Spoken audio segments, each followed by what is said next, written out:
नमामि रामं रघुवंशनाथम। लगता है महाराष्ट्र सरकार के बुरे दिन आ गए, या यूं कहिए कि महाराष्ट्र सरकार के साथ महाराष्ट्र के मुख्यमंत्री उद्धव ठाकरे के कर्मों का फल मिलना अब शुरू हो गया।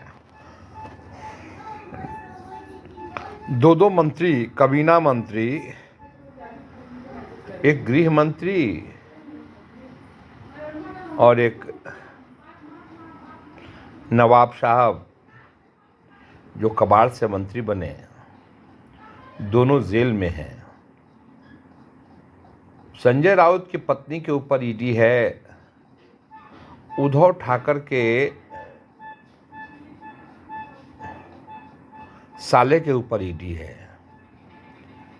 नवाब मलिक की करोड़ों की संपत्ति अटैच्ड है, संजय राउत की भी करोड़ों की संपत्ति अटैच्ड है, और न जाने कितने लोग जो वीआईपीज हैं, जो सरकार से जुटे हैं, गलत ढंग से पैसा कमाए हैं, उनकी संपत्तियां अटैच्ड हैं। हालात ऐसे बन गए हैं कि महाराष्ट्र की सरकार इलेक्शन में जाने से डर रही है। बीएमसी, मुंबई नगर पालिका, जिस पर 3 दशकों से 30 वर्ष से शिवसेना का राज है और कमाई का जरिया भी, उनके कई अफसरान पर भी ईडी के शिकंजे हैं। अब उसके चुनाव की बारी आई तो बीएमसी में भाजपा का ही वर्चस्व था और शिवसेना का। दोनों मिलकर के लड़ते थे, मात्र 2 सीट कम थी भाजपा की। मेयर शिवसेना का बना, कांग्रेस और एनसीपी का तो कुछ है नहीं। उद्धव ठाकरे कह चुके हैं कि साहब हम वहां अकेले लड़ेंगे, अब आप लड़िए। हालात इतने नाशाद आ गए हैं कि 27% बैकवर्ड रिजर्वेशन का बहाना लेकर के उद्धव ठाकरे वो इलेक्शन टाल रहे थे।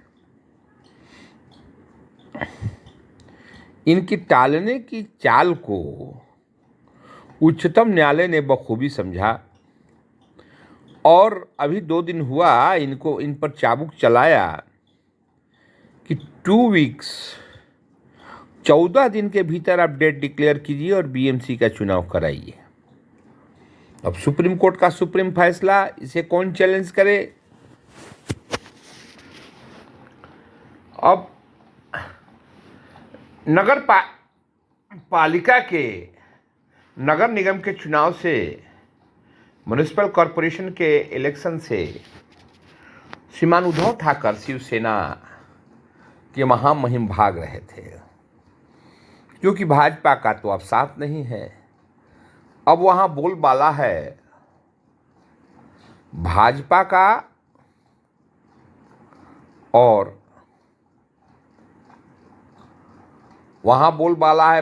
का और राज ठाकरे का। जिस तरह से तुष्टीकरण की राजनीति पे चल पड़ी है उद्धव ठाकरे की सरकार, कांग्रेस की गोद में बैठकर के कांग्रेस जैसा ही अपना हालात चाहती है। कांग्रेस जैसे पूरे हिंदुस्तान से उखड़ गई। एनसीपी का तो कोई वजूद ही नहीं है पूरे हिंदुस्तान में।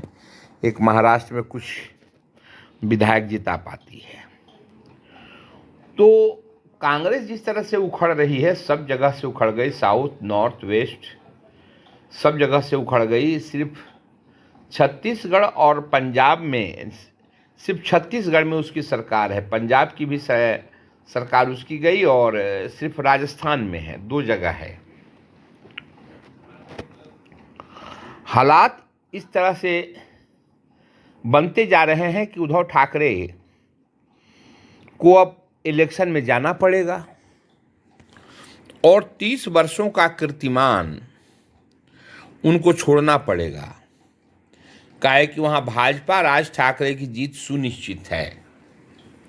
जानकार कहते हैं कि भारतीय जनता पार्टी के आगे ये नहीं टिक सकते हैं।